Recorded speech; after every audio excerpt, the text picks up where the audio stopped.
Hey guys, it's Gabby. Welcome back. Today I'm going to be showing you how you can remove your press-on nails right at home without damaging your natural nails. So if you saw my last video, you saw that I got these done and these definitely held up really well. This is day 13, I believe, and I haven't had any issues with lifting or any nails popping off. I do have a little bit of chipping just like right there, and I did lose a gem. But other than that, really happy with them. I just missed my natural nails, so let's remove these. I'm gonna show you everything that you need. First, I have my soak-off bowls. These are from Amazon. They have so many different kinds on there. And then you're gonna need 100% acetone. Please do not try to use just regular nail polish remover because it literally won't do anything. And then I have some orange wood sticks, a cuticle oil pen, my nail file, and some nail clippers.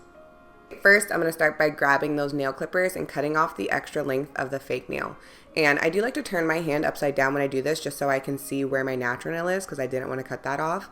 But if you're trying to remove acrylic nails or dip pattern nails that have the fake tip, then you may need false nail trimmers instead of the nail clippers just because they are thicker and harder to get through. So I will link that down below for you guys too. Next, you need to remove that top shiny layer. So this is going to let the acetone actually be able to soak off your nails. So I'm just using a nail file to do this. This is a 100/180 grit file. You can also use a nail drill. I personally just don't really like using those, but completely up to you. The main thing here, the more you file, the less time you have to soak and the quicker this whole process is. But if you're like me, I was like, you know what, I have time. I also don't like filing. I did the bare minimum. I did the very top coat. And then I went ahead and took my acetone and I'm just gonna fill each of these little holes for my fingers. And you can also add a cotton ball into each of the holes too, but I just didn't, so I know that was not an explanation. I also didn't want the acetone to get soaked up by the cotton ball, but the nice thing, if you put a cotton ball in there, you can also use the cotton ball to try to scrub off the nails. And then before dipping my fingers, I'm just gonna take the cuticle oil and put it all around my skin just because this process can be very drying. So, you know, just trying to make my hands not as crusty. And then I did have some rhinestones and charms on my nails.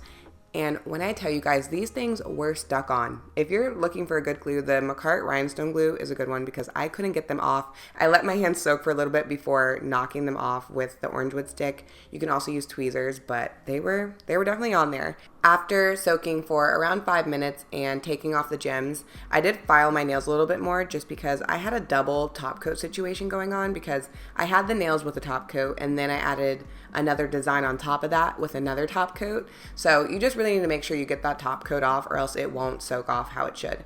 So once I did that, I went back to soaking. I didn't time this. I just tried to keep checking here and there, but you don't want to keep pulling your nails out. So try to soak them for as long as you can, and then once you're soaking for a while, it's going to turn into kind of a gooey consistency, whether it's dip or acrylic or press-on nails, and that's when you want to start pushing off the product. And my natural nails are my main priority, so I never want to force the product off. That's why I also like using the orange wood sticks instead of a metal tool. So I'm just taking my time pushing the product off. You do want to work quickly because it will harden again, so as soon as I lift them out of the acetone, I'll scrape it off, switch sides, and then start soaking them again. Honestly, my biggest tip when it comes to removing nail extensions or nail enhancements of any kind is to give yourself time, because as soon as you start rushing, that's when your nails get all damaged and scratched up. So, you know, put on a movie or a show. Soak off times can really vary. The best thing you can do if you're really in a rush is to just file or drill down the product as thin as you can before soaking. Eventually it will come off, and what I like to do is take a cotton ball and some acetone and just go over each nail to get anything that may be left over. After that, I will do my natural nail care routine. It's really simple. If you guys see my videos, you know I always use the Blue Cross cuticle remover, and I'm just going to take that and put that around my cuticle area, and then I'll use an orange wood stick again just to scrape off all of that dead skin from my nail plate. And after that, I'm just going to wash my hands, apply some cuticle oil around my nail and underneath my nail, massage that in, and that's it. As you can see, there's no peeling or chipping, anything like that. They look healthy, they felt healthy, and as long as you're taking your time, yours will be too. So I hope this video helped you guys out. If you have any questions, feel free to leave them down below, and I will talk to you in my next video.